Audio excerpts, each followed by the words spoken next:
Good morning everyone दोस्तों, स्वागत है आपका प्रेप पॉइंटर्स में। Today is 1 October. My name is Satyendra Chaudhary और आज हम लोग प्रेप पॉइंटर्स में कौन कौन से टॉपिक करने वाले हैं। देखिए, टॉपिक बहुत ज़्यादा बड़े नहीं है, छोटे छोटे से टॉपिक हैं। लेकिन एग्जाम में इस तरह के क्वेश्चंस पूछ लेते हैं जो यूजली ये टॉपिक हमारी नज़रों के आगे से निकल जाते हैं और एग्जाम में जब ये क्वेश्चन आते हैं तो हमें बहुत टफ लगते हैं, तो उसको आज थोड़ा मैं लेके आया हूँ। तो दादा साहब फाल्के अवार्ड पिछले 2-3 सालों में देखा गया है कि कभी कभी सिनेमा रिगार्डिंग वो क्वेश्चन पूछ रहा है एग्जाम में, तो उसके बारे में बात कर सकते हैं। तो दादा साहब फाल्के अवार्ड के बारे में बात करेंगे क्योंकि मुथिन चक्रवर्ती जी को जो है ये दिया जाने वाला है। उसके अलावा स्मॉल सेविंग स्कीम के बारे में बात करेंगे। ये अच्छा टॉपिक है। ये थोड़ा मेंस वाले पर्सपेक्टिव से भी थोड़ा आप इसको पढ़ सकते हो। स्मॉल सेविंग स्कीम क्या होती है, कैसे काम करती है, इसका इंटरेस्ट रेट कैसे चलता है और उसका इंपैक्ट क्या पड़ता है। अच्छा टॉपिक है। उसके अलावा एक और टॉपिक है रोड टैप स्कीम करके, इसके बारे में बात करने वाले हैं, जो कि इंडिया से जो सामान को एक्सपोर्ट करते हैं फॉरेन कंट्रीज के अंदर, उनको गवर्नमेंट किस तरह से हेल्प करती है इसके द्वारा, वो बात करेंगे। उसके अलावा अफ्रीका के अंदर एक स्पेशल तरह की मक्खी पाई जाती है जो कि खून चूसती है, ब्लड सकिंग, उसको हम लोग फ्लाई बोलते हैं, जिसे से बोलते हैं, से नाम है इसका, इसके बारे में थोड़ा बात करने वाले हैं। उसके अलावा बागमती रिवर जो कि नेपाल से निकल के इंडिया में आती है, उसके बारे में बात करेंगे ड्रेनेज सिस्टम से। और ड्रेनेज सिस्टम बहुत इंपॉर्टेंट होता है। कभी कभी एग्जाम में ऐसा होता है ना, वो छोटी छोटी रिवर पूछ लेता है ड्रेनेज सिस्टम से, तो फिर स्टूडेंट को लगता है सर ये तो हम लोग पढ़ी नहीं, हमारी एनसीईआरटी में भी नहीं है, हमारे नोट्स में भी नहीं है, ये कहाँ से सवाल पूछ लिया।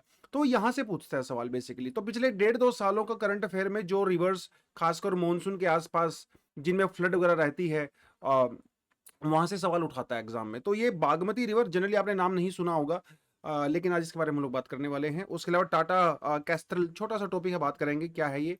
मतलब टाटा कंपनी को एक कॉन्ट्रैक्ट मिला है कुछ डेवलप करने के लिए, टैंक वगैरह, उससे बात करेंगे। उसके अलावा गर्रा जुबनेसिस क्या है, ये कि नया स्पीसीज फिश का जो है वो डिस्कवर किया गया है। और आपको अच्छे से पता है कि यूपीएससी का फेवरेट टॉपिक होता है, जब भी कोई नया स्पीसी डिस्कवर होता है तो यूपीएससी की खास नजर उसके ऊपर रहती है, तो इसके बारे में बात करेंगे। चलिए जी। तो मिथुन चक्रवर्ती को दिया गया है दादा साहब फाल्के अवार्ड, मतलब अनाउंस कर दिया गया है, थोड़े दिन में मिल जाएगा 2022 के लिए। ठीक है, 2024 चल रहा है लेकिन ये 2022 के लिए दिया गया है। तो 70th नेशनल फिल्म अवार्ड जब दिया जाएगा अक्टूबर 8 को, मतलब इसी हफ्ते में, तब उनको ये अवार्ड आराम से मिल जाएगा। मिथुन चक्रवर्ती की फिल्में आपने देखी होंगी, बचपन में देखी होंगी, अभी भी कुछ ना कुछ आती रहती हैं। तो भाई उनकी जो जीवन है ना, बड़ा खतरनाक रहा है। और जब ये अनाउंस किया गया तो मिथुन चक्रवर्ती ने ये कहा कि मैंने सपने में भी नहीं सोचा था कि एक फुटपाथ से उठा हुआ लड़के को इतना बड़ा अवार्ड मिल जाएगा, क्योंकि हमारे सिनेमा की अगर बात करें, इंडियन सिनेमा की, तो ये सब, इससे बड़ा कोई अवार्ड नहीं है दादा साहब फाल्के अवार्ड। तो ये उनको दिया जाएगा। उनकी सारी फिल्में, बहुत सारी फिल्म आपने देखी होंगी, जैसे डिस्को डांसर, उनकी मूवी आई थी, I am a disco dancer, बड़ा पॉपुलर हुआ था। तो उस समय आपने शायद देखी होगी। एनीवेज, तो इंडिया का हाईएस्ट सिनेमा के फील्ड में ये अवार्ड दिया जाता है। 1969 के अंदर बेसिकली शुरू हुआ था। और ये दादा साहब फाल्के जी थे कौन, बेसिकली इनका पूरा नाम था धुंधीराज गोविंद फाल्के। जो इंडिया की पहली फुल लेंथ फीचर मूवी आई थी राजा हरिश्चंद्र 1913 के अंदर, ये महात्मा गांधी जी ने भी देखी थी और इससे काफी इन्फ्लुएंस भी हुए थे वो बेसिकली। तो ये उन्होंने बनाई थी, ये उनके डायरेक्टर थे। और फिर बाद में उनको सम्मान देने के लिए 1969 में दादा साहब फाल्के अवार्ड हम लोगों ने वो अनाउंस करना शुरू कर दिया, उसको देना शुरू कर दिया। तो इसमें होता क्या है, इसमें एक तो आपको मेडल मिलता है, बेसिकली स्वर्ण कमल बोलते हैं जिसको, गोल्डन लोटस का एक मेडल होता है। 10 लाख रुपए जो है वो कैश प्राइज भी इसमें दिया जाता है और एक शॉल दी जाती है। आपने कभी देखा होगा कि जब अवार्ड रिसीव करने जाते हैं तो एक शॉल होती है, उनको उठाई जाती है ना, तो वो बेसिकली उस अवार्ड का ही पार्ट होता है, वो दिया जाता है। उसके अलावा पृथ्वीराज कपूर 1971 के अंदर और विनोद खन्ना 2017 के अंदर, ये दो बार अवार्ड मरणोपरांत मिला है, पोस्टमसली जिसको बोलते हैं, मतलब उनकी मृत्यु के बाद मिला है। तो उस कॉन्टेक्स्ट में थोड़ा सा भी इस आर्टिकल को कर सकते हैं। चलिए जी। स्मॉल सेविंग स्कीम, देखिए नाम से ही समझ में आ रहा होगा, स्मॉल सेविंग स्कीम मतलब छोटा छोटा अमाउंट आप इस स्कीम के अंदर सेव करते हो। हर महीने 1,000 रुपया, 1,500 रुपया, 2,000 रुपया, 500 रुपया, क्योंकि आम जो हाउस होल्ड है, छोटे जो हाउस होल्ड होते हैं, उनके पास छोटी इनकम होती है, तो उसमें से थोड़ा सा पैसा निकाल के वो इन स्कीम्स के अंदर इन्वेस्ट कर सकते हैं। Over a period of time, जब 10 साल, 15 साल, 20 साल तक आप लगातार इन्वेस्ट करते रहते हो, तो बाद में आपका अच्छा खासा पैसा जमा हो जाता है। ठीक है। और फिर आप उसको निकाल सकते हो आराम से आपके लाइफ में। देखो, आपको क्या है ना, प्रेशर भी नहीं हुआ क्योंकि छोटा छोटा पैसा आपने जमा करवाया, और अचानक से फिर बाद में आपको मोटा पैसा भी मिल गया, तो हेल्प हो जाती है बेसिकली। और ये पैसा हम लोग गवर्नमेंट को देते हैं, तो ये हम लोग स्मॉल सेविंग स्कीम बोलते हैं। इस स्मॉल सेविंग स्कीम के अंदर जो इंटरेस्ट रेट होता है ना, वो अच्छा होता है काफी। मतलब आप यहाँ पे देखिए 7.7%, 7.4%, 7.1%। अगर आपको 7% से ऊपर इंटरेस्ट रेट मिल रहा है तो काफी अच्छा माना जाएगा इस केस में। क्योंकि अगर आप बैंक में पैसा जमा करवाते हो ना तो आपको बैंक कुछ भी नहीं देता लगभग मतलब 2-3% का तो कुछ होता नहीं है, लेकिन यहाँ पे आपको ठीक ठाक सा रिटर्न मिल जाता है। तो आम लोगों के लिए जो कि रूरल एरिया में या अर्बन एरिया में जिनकी छोटी इनकम होती है, उन इस तरह के लोगों के लिए बड़ी ही जबरदस्त ये जो है स्कीम जो है वो गवर्नमेंट के द्वारा चलाई जाती है। तो इसका जो इंटरेस्ट रेट है उसके रिगार्डिंग ये आर्टिकल है। बेसिकली स्मॉल सेविंग स्कीम का जो इंटरेस्ट रेट है ना, क्वार्टरली मतलब साल में 4 बार, हर 3 महीने के बाद इसको रिवाइज किया जाता है। कभी सरकार इसको कम करती है, कभी इसको ज्यादा करती है, कभी इसको अनचेंज करती है। अभी न्यूज में इसीलिए है कि ये जो स्मॉल सेविंग स्कीम की जो इंटरेस्ट रेट है, गवर्नमेंट ने इसको चेंज नहीं किया है, उतना ही रखा है जितना पहले था। अब इसके देखें ना कई सारे रीजंस हो सकते हैं। अगर इंटरेस्ट रेट कम हो जाएगा तो भाई लोग सेविंग नहीं करेंगे, सीधी सी बात है, लोग क्यों करेंगे सेविंग? अगर लोग इसके अंदर पैसा नहीं डालेंगे तो सरकार को पैसा नहीं मिलेगा। स्मॉल सेविंग स्कीम से जो सरकार को पैसा मिलता है वो सरकार के लिए एक बड़ा ही इंपॉर्टेंट होता है, क्योंकि उससे गवर्नमेंट जो सब्सिडी देती हैं, जो गवर्नमेंट योजनाएं चलाती हैं, काफी सारा पैसा सरकार को मिलता है उससे। तो इंटरेस्ट रेट जितना ज्यादा होगा लोग उतना ही ज्यादा स्कीम के अंदर इन्वेस्ट करेंगे, सीधी सी बात है। लेकिन इसके साथ एक दिक्कत यह भी है, अगर सरकार बहुत ज्यादा इंटरेस्ट रेट देगी तो सरकार को नुकसान होने वाला है, क्योंकि भाई एक ना एक दिन तो आपको पैसा लोगों को लौटाना ही पड़ेगा, 10 साल के बाद, 15 साल के बाद। तो सरकार को बेसिकली एक बैलेंस बना के चलना पड़ता है ताकि लोग सेविंग करते भी रहें और सरकार के ऊपर बहुत ज्यादा बर्डन भी ना पड़े। अब बहुत सारे फैक्टर होते हैं जो इसको इन्फ्लुएंस करते हैं। जैसे अमेरिका के अंदर जो फेडरल रिजर्व है उसका वो इंटरेस्ट रेट किस तरह से डिसाइड करता है, मतलब अमेरिका के बैंक के द्वारा डिसाइड किया हुआ इंटरेस्ट रेट इंडिया की स्मॉल सेविंग को भी इंपैक्ट करता है। जो गवर्नमेंट बॉन्ड्स होते हैं, जो गवर्नमेंट सिक्योरिटीज होती हैं, उनके ऊपर कितना इंटरेस्ट दिया जा रहा है, इन सारे फैक्टर्स को ध्यान में रखते हुए ये किया जाएगा। पिछले 4 सालों में सरकार ने स्मॉल सेविंग स्कीम के ऊपर इंटरेस्ट रेट चेंज नहीं किया है। हर 3 महीने के बाद सरकार कहती है कि no change, no change, no change, no change. हालांकि लोग डिमांड कर रहे हैं सब जो थोड़ा ज्यादा दे दीजिए क्योंकि इन्फ्लेशन काफी ज्यादा है, लेकिन गवर्नमेंट ने कहा कि फिलहाल इसी से काम चलाओ, फ्यूचर में जब वो हम लोग उसको देख लेंगे। तो ये एक इन्वेस्टमेंट का तरीका है बेसिकली, जो सरकार आम लोग भी इन्वेस्ट कर सकते हैं उसका तरीका होता है। कई तरह की स्कीम्स हमारे पास हैं, फिलहाल 9 तरह की स्कीम हमारे पास हैं, जिनमें से कुछ का नाम यहाँ पे दिया हुआ है, जैसे रेकरिंग डिपॉजिट, पब्लिक पीपीएफ आपने बहुत बार नाम सुना होगा, सुकन्या समृद्धि योजना, महिला सम्मान सर्टिफिकेट, किसान विकास पत्र आपने नाम सुना होगा, नेशनल सेविंग स्कीम भी आप न्यूज में कभी कभी रहता है, सीनियर सिटीजन सेविंग स्कीम वगैरह कई सारे। इसका बेनिफिट है, देखो इसके कई सारे बेनिफिट हो गए। एक तो सीधा सा बेनिफिट ये हो गया कि भाई आपको थोड़ा थोड़ा पैसा जमा करवाना है, बाद में मोटी रकम मिलेगी। दूसरा सीधा बेनिफिट इसका यह है कि इंटरेस्ट इसमें बहुत अच्छा है। एक और बेनिफिट है, वो बेनिफिट ये है कि आपको इनकम टैक्स के अंदर भी बेनिफिट मिल जाता है। हर स्कीम के अंदर नहीं है, किसी में थोड़ा है, किसी में ज्यादा है, लेकिन अगर आप इनकम टैक्स वाली ब्रैकेट में आते हो ना, आप यहां से बेनिफिट ले सकते हो। तो ये कुछ कुछ थोड़ा सा इस टॉपिक के बारे में आप इस तरह से पढ़ सकते हैं। चलिए आगे बढ़े। रोड टैप, ज्यादा डिटेल में नहीं जाऊंगा इस टॉपिक के, ऊपर ऊपर से बताऊंगा। बेसिकली क्या होता है, जो इंडियन एक्सपोर्टर्स हैं, ठीक है, अब मान लो भाई मैं एक रेडियो बनाता हूं, हालांकि आजकल रेडियो कोई सुनता नहीं है, लेट्स से मैं एक रेडियो बनाता हूं और ये रेडियो मैं अमेरिका में एक्सपोर्ट करता हूं। तो इस रेडियो की मैन्युफैक्चरिंग के दौरान, ट्रांसपोर्टेशन के दौरान, डिस्ट्रीब्यूशन के दौरान मेरे ऊपर बहुत सारे टैक्स लगाए जाते हैं सरकार के द्वारा। जब मैं सामान खरीदूंगा, बेचूंगा, बहुत सारे तरह के टैक्स होते हैं। अगर ये सारे के सारे टैक्स सरकार लगाती है और उन सारे टैक्स को मैं अपने इस रेडियो के एमआरपी में ऐड कर देता हूं तो मेरा रेडियो बहुत महंगा हो जाएगा। भाई सीधी सी बात है, सरकार जितने भी टैक्स लगा रही है वो तो आपके प्रोडक्ट के एमआरपी के अंदर ही आते हैं, तो प्रोडक्ट हो जाएगा महंगा। तो अमेरिका में इसकी डिमांड कम हो जाएगी क्योंकि महंगा है। सरकार क्या करती है, एक्सपोर्टर्स को हेल्प करने के लिए सरकार कभी कभी इन टैक्सेस को कम करती है, सब्सिडी देती है और इंसेंटिव्स देती है, ताकि जो मैं मैन्युफैक्चरर हूं रेडियो का, मुझे इंसेंटिव मिले और मेरे देश का प्रोडक्ट अमेरिका में जाए और वहां से मुझे फॉरेन एक्सचेंज रिजर्व मिले। बेसिकली मोटे मोटे तौर पे इसका यह कहने का मतलब है कि हम, सरकार चाहती है कि देश का एक्सपोर्ट बढ़े, लेकिन सरकार एक लिमिट से ज्यादा एक्सपोर्ट के ऊपर सब्सिडी नहीं दे सकती।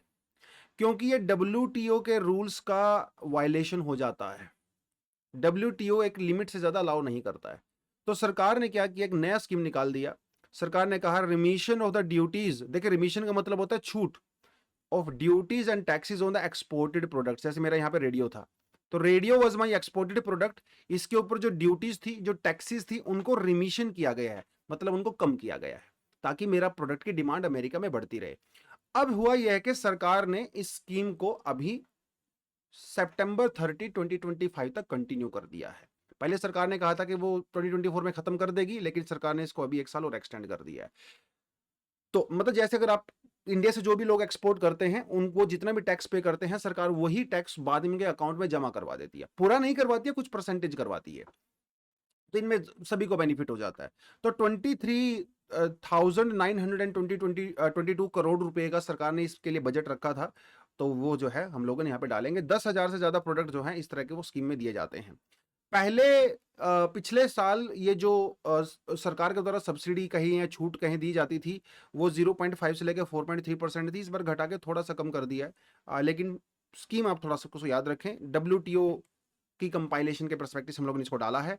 पहले हमारे पास एक और स्कीम हुआ करती थी कुछ टाइम पहले, उसको सरकार ने खत्म करके जो है इसको यहाँ पे अनाउंस किया है। बेसिकली ये थोड़ा थोड़ा आपने इसको याद रखना है। बाकी सारी चीजें मैंने आपको थोड़ा थोड़ा यहाँ पे बता दिया है। जो हमारे पास स्पेशल इकोनॉमिक जोन्स होते हैं, एक्सपोर्ट ओरिएंटेड यूनिट्स होती हैं, जैसे मेरी यूनिट जो इसमें मैं रेडियो एक्सपोर्ट करता हूँ, ठीक है, वो सब इसके अंदर में आती हैं। मिनिस्ट्री ऑफ फाइनेंस के द्वारा ये सब एडमिनिस्टर किया जाता है। ठीक है, चलिए ये देखिए मक्खी है भाई, बड़ी खतरनाक मक्खी है, ब्लड सकिंग इंसेक्ट बोलते हैं इसको। खून चूसती है मक्खी, इंसानों का भी चूसती है और जानवरों का भी चूसती है, सबका चूसती है। और ये जो से जो फ्लाई है, इस समय 40 से 50 साल पहले एक सर्वे हुआ था जिसमें बताया गया था कि भैया इन फला फला अफ्रीकन कंट्री के अंदर ये पाई जाती है। अब लेटेस्ट जो सर्वे हुआ है 40-50 साल के बाद, वो किया गया है फूड एंड एग्रीकल्चर ऑर्गेनाइजेशन के द्वारा, जो कोई यूनाइटेड नेशन का पार्ट है। तो इसने कहा है कि 34 अफ्रीकन कंट्रीज के अंदर ये मक्खी पाई जाती है। इसकी देखिए, इस मक्खी के अंदर ना एक पैरासाइट होता है जिसको बोलते हैं ट्रायोपेनोसोमियंसिस। ठीक है, थोड़ा याद रखना है, तो अजीब सा नाम है। तो जब ये मक्खी आपका खून चूसने आती है ना, तो आपके ब्लड में ट्रांसफर कर देती है पैरासाइट। फिर ये पैरासाइट आपकी बॉडी में एडजस्ट हो जाता है, कभी कभी काफी लंबे समय तक आपकी बॉडी में रहता है, इंपैक्ट नहीं करता है, कभी कभी 6 महीने के बाद भी इसका सिम्टम्स आपको दिखाई देता है। तो धीरे धीरे फिर इसके सिम्टम्स आपको सामने नजर आने लगते हैं। सिम्टम्स हमेशा वहीं से शुरू होते हैं, fever, headache, joint pain, etcetera etcetera. लेकिन अगर आपने टाइम से इलाज नहीं करवाया, बाद में ये जो पैरासाइट है वो आपका जो ब्लड ब्रेन का रिलेशन है ना, उसको डिस्टर्ब कर देता है। आपको कंफ्यूजन हो जाएगा, आपको धुंधला दिखाई देने लगेगा, आपकी सोचने की शक्ति कम हो जाएगी, आपको ब्लर दिखने लगेगा भाई, आपको नींद नहीं आएगी। इसीलिए इसको कई बार लोग स्लीपिंग सिकनेस भी बोलते हैं, स्लीपिंग सिकनेस डिसीज, क्योंकि इससे नींद नहीं आती है। और जब ये सिचुएशन आ जाती है ना, तो फिर समझ लिए आदमी की मौत लगभग लगभग पक्की है। कोमा होता है फिर उसमें सीधा, और डेथ हो जाती है आदमी की। तो उस कॉन्टेक्स्ट में थोड़ा आपने इसको याद रखना है कि ये अफ्रीका, इंडिया में नहीं पाई जाती है मक्खी, और भगवान की दया से ना ही मिले तो अच्छा है। तो जनरली ये मक्खी वहाँ पे होती है जहाँ पे टेम्परेचर थोड़ा अच्छा खासा होता है और जहाँ की वेजिटेशन भी बहुत डेंस होती है, वहाँ पे पाया जाता है। अभी इंसानों में इतना ज़्यादा ये मच्छी, इसका इम्पैक्ट उतना ज़्यादा नज़र नहीं है। पिछले साल सिर्फ 2000 के लगभग केस आए थे, लेकिन अभी भी जो लाइव स्टॉक है, जो जानवर हैं, उनमें काफ़ी ज़्यादा ये पाया जाता है। तो उस कॉन्टेक्स्ट में थोड़ा इसको याद रखेंगे। जो फूड एंड एग्रीकल्चर ऑर्गेनाइजेशन है, यूनाइटेड नेशन की स्पेशलाइज्ड एजेंसी होती है। 194 कंट्रीज प्लस यूरोपियन यूनियन जो है वो इसका पार्ट है, इंक्लूडिंग इंडिया ऑफ कोर्स। चलिए, बागमती रिवर नेपाल से निकलती है, और बेसिकली कोसी रिवर के बारे में हम लोगों ने पहले बात कर लिया था। बागमती रिवर के जो बैंक्स होते हैं वो टूट गए हैं, जिसकी वजह से फ्लड वाली सिचुएशन बन गई है। तो बागमती रिवर आपने इस कॉन्टेक्स्ट में याद रखना है। इसको बागमती नदी और बागमती गंडकी भी कहा जाता है। ठीक है, नेपाल से ओरिजिनेट होती है ये, शिवपुरी हिल्स में, थोड़ा आपने इसको याद रखना है। काठमांडू के पास में ही पड़ता है ये। 171 किलोमीटर की लेंथ होती है। कुछ छोटी छोटी ट्रिब्यूटरी भी हैं इसकी, और कल्चरल और रिलीजियस सिग्निफिकेंस इसका काफ़ी ज़्यादा है। जो पशुपतिनाथ का टेम्पल है, जो कि हिंदुइज्म में बहुत सैक्रेड माना जाता है, होलीएस्ट साइट में से गिना जाता है, वो बेसिकली इसी रिवर के पास में बना हुआ है नियर काठमांडू, और यूनेस्को वर्ल्ड हेरिटेज साइट का भी इसको दर्जा दिया गया है। उसके अलावा there is one more temple also, ठीक है, और गोकर्णेश्वर टेम्पल है, वो भी यहीं पे बना हुआ है। तो ये छोटी सी चीज़ आपने याद रखनी है, बाकी इसमें कुछ खास है नहीं। टाटा कैस्ट्रल, ये देखिए जरा, ये एक व्हीकल है बेसिकली, और ये व्हीकल ही कहूंगा इसको मैं, सर टैंक नहीं कहूंगा, लेकिन ये लाइट आर्मर्ड व्हीकल है। अ, ये टाटा के द्वारा बनाया जाएगा। आपको बताता चलूं कि ये इंडियन एयर फोर्स के, इंडियन फोर्सेस के लिए नहीं है, ये मोरक्को की डिफेंस फोर्सेस के लिए है। तो मोरक्को ने भी टेंडर निकाला था और बहुत सारी कंपनीज को इनवाइट किया था कि भाई आइए, आप अपना प्रपोजल लेके आइए। तो टाटा वाले प्रपोजल लेके गए, उन्होंने इसका एक्सेप्ट कर लिया, और अभी टाटा मोरक्को की डिफेंस फोर्सेस के लिए 150 ऐसे व्हीकल बनाएगा। इंडिया में भी 2016-17 में टेंडर निकला था, इसको टेंडर मिल भी गया था, बट अनफॉर्चुनेटली बाद में हुआ ये कि एक अमेरिकन कंपनी ने इंडियन गवर्नमेंट को ऑफर दिया, और फिर बाद में इंडियन गवर्नमेंट ने इसको रिजेक्ट करके अमेरिकन कंपनी के साथ कॉन्ट्रैक्ट कर लिया। काफी क्रिटिसिज्म भी हुआ था उस बार, लेकिन दोनों चीजों में थोड़ा सा फर्क है। जो अमेरिकन कंपनी बनाती थी वो आपका एक बैटल टैंक जैसा था, ये वाला जो है ना, ये ज्यादातर काइंड ऑफ ये मोबिलिटी पर्पज के लिए ज्यादा है, ट्रूप ट्रांसपोर्टेशन के लिए ज्यादा है, ठीक है। मतलब इसके अंदर ट्रूप्स बैठ सकते हैं, 9 से 10 लोग बैठ सकते हैं, 3-4 क्रू मेंबर बैठ सकते हैं, उनके लिए ज्यादा बना हुआ है। हालांकि इसके ऊपर स्टेन गन लगी हुई है, ऐसी बात नहीं है, बाई चांस अगर अटैक हो जाता है तो ये डील कर सकता है, लेकिन स्पेसिफिकली ये लड़ाई करने के लिए नहीं है। जो अमेरिकन टैंक था उसका पर्पस दूसरा था, तो इंडियन गवर्नमेंट ने इसको रिजेक्ट करके उसको कॉन्ट्रैक्ट दे दिया, स्काई लाइट उस कंपनी का नाम था। तो ये थोड़ा सा हमने याद रखना है। तो ये जो टाटा कैस्ट्रल है, it is an advanced light armoured vehicle, ठीक है, इन्फेंट्री प्रोटेक्टेड मोबिलिटी व्हीकल होता है ये। तो डीआरडीओ और टाटा ने मिलकर इसको बनाया हुआ है। तो अभी हम लोग मोरक्को को बेचने वाले हैं, बहुत सारा पैसा भी आएगा डीआरडीओ के पास।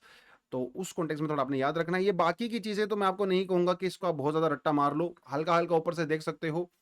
कॉम्पैक्ट साइज होता है, वर्सेटाइल होता है, 8 टायर होते हैं भाई इसके, 8x8 का होता है ये। रिमोट कंट्रोल्ड वेपन सिस्टम होता है इसके अंदर। थोड़ा बहुत आजकल आर्टिफिशियल इंटेलिजेंस भी इसके अंदर यूज़ होती है, और थोड़ा बहुत अपने आप को प्रोटेक्ट कर सकता है ये, छोटी मोटी अटैक से कर सकता है। हालांकि बहुत ज़्यादा स्ट्रॉन्ग नहीं है, लेकिन इसकी जो ऑफ रोड कैपेसिटी है वो बहुत स्ट्रॉन्ग है। मतलब हर जगह ये चल सकता है, रिवर्स में, मड में, डेजर्ट में, हर जगह पे मस्त ये दौड़ सकता है। तो उस कॉन्टेक्स्ट में थोड़ा सा आप इसको याद रखेंगे, ठीक है जी। चलिए, गर्रा जुबजेनेसिस ये क्या है? बेसिकली एक फिश है जो अभी अभी डिस्कवर हुई है नागालैंड के अंदर, और ऐसे ही 2 वैरायटी आई हैं इसकी मार्केट में मतलब जो डिस्कवर की गई हैं। जर्रा एक का नाम है, जर्रा या गर्रा पता नहीं क्या बोलते हैं इसको, और दूसरे का नाम है कोसीगिनी। ये आपने याद रखना है, ठीक है। दोनों ही फ्रेश वाटर फिश हैं, ठीक है। जो गर्रा है ये मिली है जुब्जा रिवर के अंदर। जुब्जा रिवर ब्रह्मपुत्र की ट्रिब्यूटरी है, very important point from the drainage system. जो कोसिगनी है ये मिली है तेपुकी रिवर के अंदर, जो कि बराक रिवर की ट्रिब्यूटरी है, वेरी वेरी इंपॉर्टेंट पॉइंट।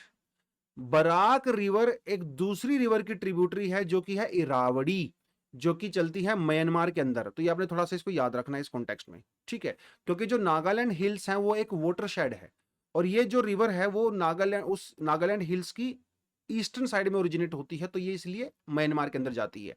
वो थोड़ा सा हमने इसको याद रखना है। बाकी इंफॉर्मेशन मैं आपको नहीं कहूंगा, इसमें ज्यादा याद रखो, बस फ्रेश वाटर है ये याद रख लेना आपने। भाई सीधी सी बात है, रिवर के अंदर मिली है तो फ्रेश वाटर ही होगी, एक कॉमन सेंस की बात है, अगर एग्जाम में ऐसा पूछ लिया आपसे, ठीक है। उस कॉन्टेक्स्ट में बस आप इसको थोड़ा याद रखें, बाकी ज्यादा डिटेल में जाने की जरूरत नहीं है। उसके अलावा हमारे फाउंडेशन कोर्स को अगर आप ज्वाइन करना चाहते हो, मेंटरशिप प्रोग्राम को ज्वाइन करना चाहते हो, किसी भी तरह के प्रोग्राम को अगर आप ज्वाइन करना चाहते हो, हमारे साथ जुड़ना चाहते हो, तो ये नंबर जो है आप इस पे कॉल करके सारी इंफॉर्मेशन ले सकते हो। थोड़ा जूम कर देता हूँ आपके लिए, ठीक है। तो आज के लिए इतना ही है जी, thank you very much, all the best, जय हिंद।